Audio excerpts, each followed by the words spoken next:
Bismillahirrahmanirrahim. Assalamualaikum warahmatullahi wabarakatuh. Hamdan wa syukran lillah. Pertama-tama kita memanjatkan puji dan syukur kehadirat Allah Subhanahu wa taala.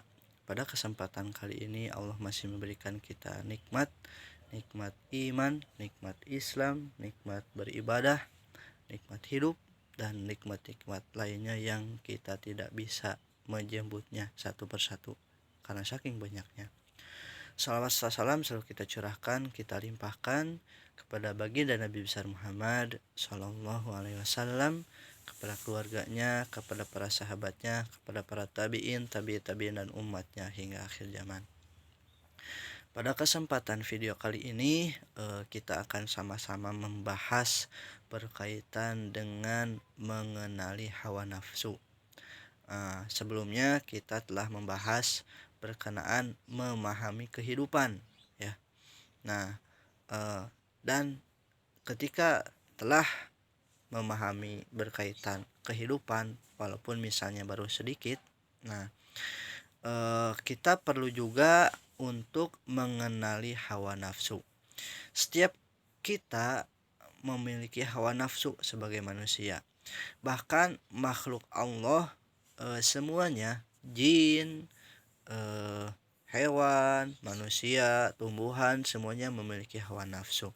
Namun bedanya manusia diberikan oleh Allah akal. Maka dengan akal ini perlu kita menggunakannya untuk apa? Untuk berpikir. Karena akal ini dapat membedakan yang itu baik dan itu buruk. A baik, B buruk, misalnya seperti itu. Nah, hawa nafsu timbul dari dua hal. Yakni pertama adalah keinginan, ya. Rasa penasaran, rasa keingintahuan, ya.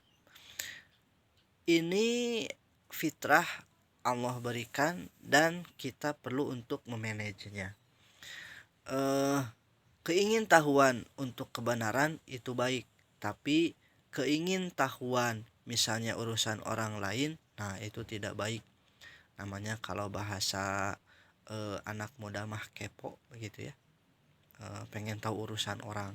Nah, padahal kan setiap orang punya urusan masing-masing gitu, ya. Yang kedua, kita perlu mengenali bahwa hawa nafsu itu timbul dari ya perlu gitu, ya. Ketika kita melakukan pekerjaan pasti didasari oleh nafsu, namun nafsunya baik begitu, ya. Dorongan untuk bekerja, dorongan untuk menghasilkan sesuatu, dorongan untuk menikah, nah itu perlu gitu, ya. Nah, keinginan dan keperluan ini kita harus membedakannya, jangan sampai campur aduk, karena kalau campur aduk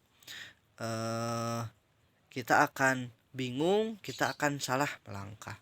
Nah, keinginan kita perlu pahami, keinginan ini tidak terbatas, ya. Ketika punya motor ingin punya mobil, ketika punya mobil ingin yang lebih baik lagi, punya pesawat dan seterusnya, malah pulau pun pengen dibeli gitu, ya. Ketika melihat wanita kita ingin menikahi gitu, ya, jadi istri kita.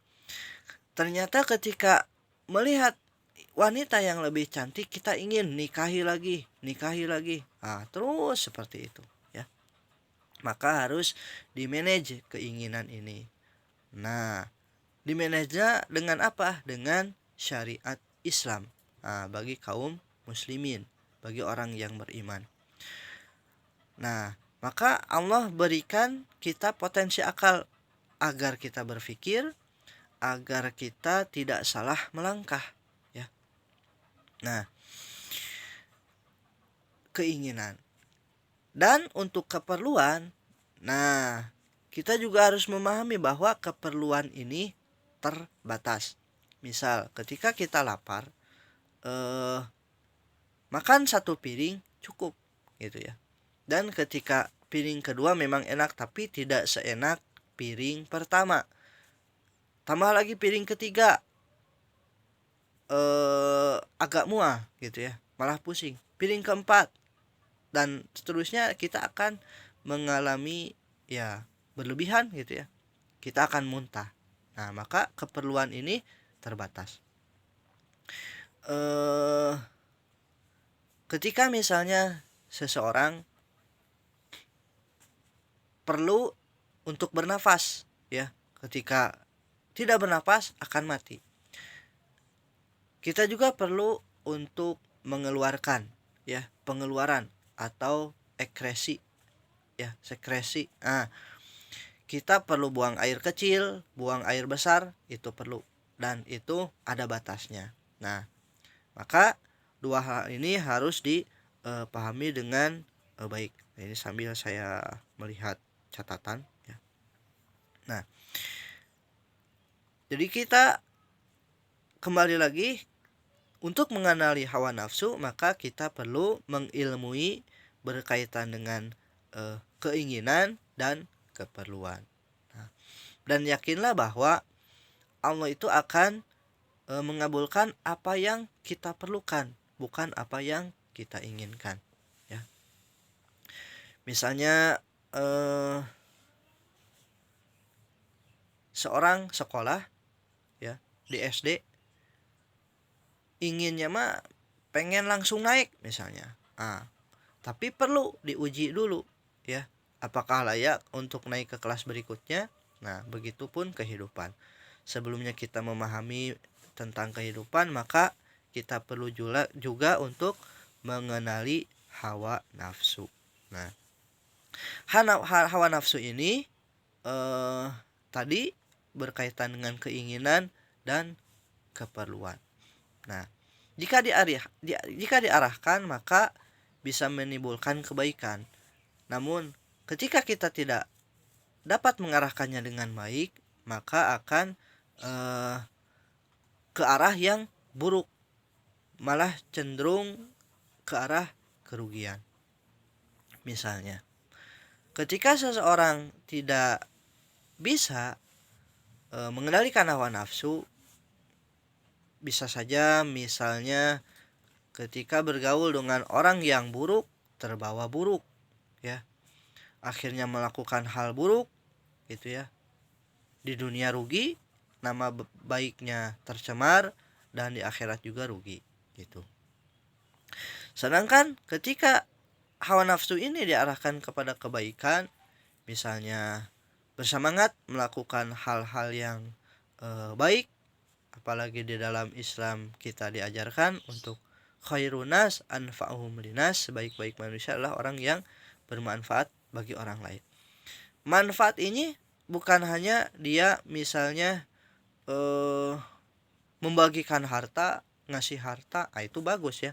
Tapi apapun potensi kita yang kita miliki, yang Allah amanahkan, misalnya seseorang bisa ngomong ya, lancar ngomong ya, ngomong gitu tentang kebaikan.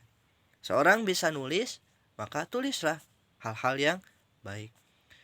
Seorang bekerja sebagai misalnya internet marketing, kerjakan terus, nanti akan ada manfaatnya di kemudian hari. Nah, apapun profesi kita, maka kita bisa bermanfaat bagi orang lain. Nah, dan memang untuk mengendalikan hawa nafsu ya, setelah mengenali, kita akan mengendalikan hawa nafsu, perlu perjuangan ya, perlu kegigihan, perlu kita terus berlatih. Kalau dalam Islam disebutnya riyadoh, latihan, terus berlatih. Ketika seseorang berlatih, maka akan terbiasa ya. Setelah terbiasa bisa jadi karakter, dan bisa jadi menentukan nasib dia. Apakah dia akan baik, apakah dia akan buruk ya. Nah, makanya sebelumnya di bab-bab sebelumnya kita membahas berkaitan hidup itu adalah pilihan ya. Adapun takdir, kita tidak usah risau dengan takdir, karena takdir hanya Allah yang menentukan ya. Nah, kita yang pilih nih, yang bisa kita milih, yang kita bisa lakukan, ini akan dipertanggungjawabkan. Mungkin itu saja pada video kali ini untuk sama-sama kita mengenali hawa nafsu. Dan ternyata hawa nafsu itu ada dua ya, yakni dari keinginan dan keperluan. Nah, kita harus memanage keinginan dan kita harus mengilmui keperluan ya. Dengan itu kita akan bisa mengendalikan hawa nafsu. Itu saja. Subhanakallahumma wa bihamdika asyhadu an la ilaha illa anta astaghfiruka wa atubu ilaik. Akhirul kalam, wassalamualaikum warahmatullahi wabarakatuh.